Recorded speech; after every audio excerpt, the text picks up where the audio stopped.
Olá, eu sou Rodrigo Pocente, Head de Fundos Imobiliários do Fator. Estamos aqui hoje para falar dos acontecimentos de março de 24 do VRTM, nosso fundo imobiliário multi-estratégia.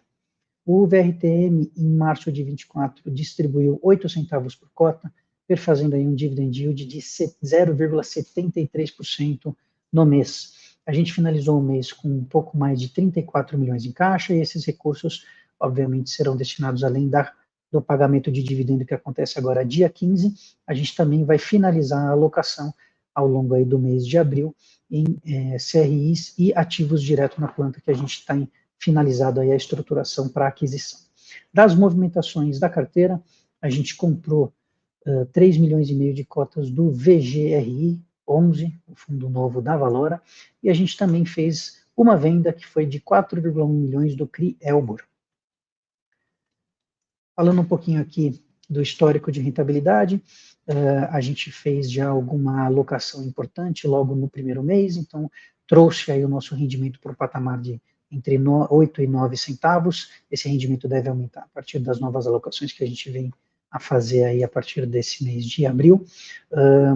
Apesar disso, a gente já tem aí superado a rentabilidade sobre o CDI, ultrapassando aí os 103% do CDI no mês de março, dado o nosso dividend yield.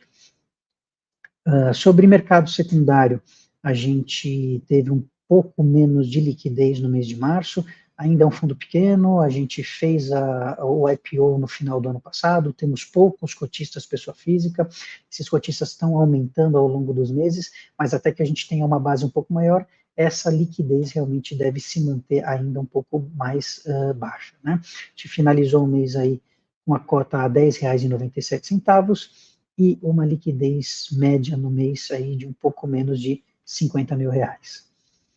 Falando de diversificação, no caso do VRTM, um pouco diferente do VRTA, a gente obviamente busca fazer alguma diversificação, mas ele como tese tem a carteira compra de imóveis na planta e também busca ter um pouquinho mais de rentabilidade, fazer operações aí com um pouquinho mais de risco, né, operações um pouco mais high yield.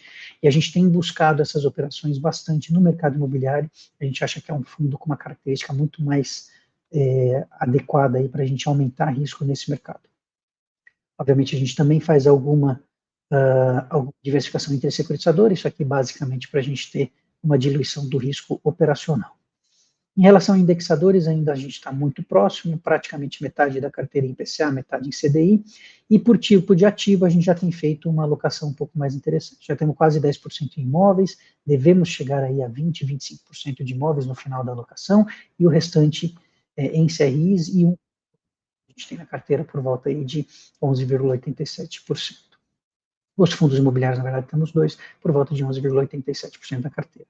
Taxa média dos CRIs, esse é um ponto interessante, refletindo aí um pouco da tese. Tá? A gente vem buscar um pouquinho mais de rentabilidade, um pouquinho mais de operações um pouquinho mais high yield. Então, nossa taxa média de compra dos CRIs em IPCA já supera aí o patamar de IPCA mais 10, e a taxa média dos CRIs em CDI aí no patamar de CDI mais 3 aproximadamente. O nosso prazo médio ponderado aí de 2,72 anos, então temos uma carteira relativamente curta, devemos ter uma amortização um pouquinho mais acelerada, mas as novas alocações vão fazendo com que isso provavelmente vá subindo esse prazo médio aí da carteira. Falando um pouquinho de mercados e tendências, no último dia 2 aí foi divulgado o Boletim Focus, as estimativas de crescimento da economia melhoraram, passando aí de 1,85 para 1,89 em 2024, e para 2025 a expectativa ainda é alta, aí de uma alta aí de 2%. Ainda em março, o Copom reduziu mais meio ponto a taxa Selic, chegando agora ao patamar de 10,75, um consenso de mercado que essa taxa deve finalizar entre 9 e 9,25, a gente tem acompanhado, a inflação tem nos últimos meses ela acabou sendo um pouco mais elevada, o que gerou preocupação, mas as expectativas para os próximos meses é que a inflação venha mais baixa, então pode ser que dê mais um fôlego aí para essa taxa terminal aí da Selic ficar mais próximo de 9 mesmo.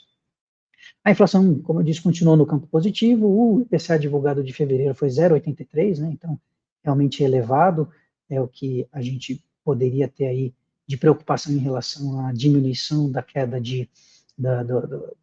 da velocidade de queda da taxa de juros, mas a projeção para os próximos meses é de uma inflação muito mais baixa. O